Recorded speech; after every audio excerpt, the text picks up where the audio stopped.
World Day to Combat Desertification and Drought is a United Nations observance celebrated on 17 June every year.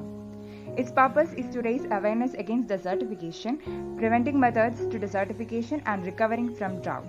Celebrating nature should not confine to a day. Nature should not be taken for granted and must be respected for its values. The lasting solution to rebuilding our lives should come from Build Back Together. As this year's motto says, we build back together with healthy land. Thank you.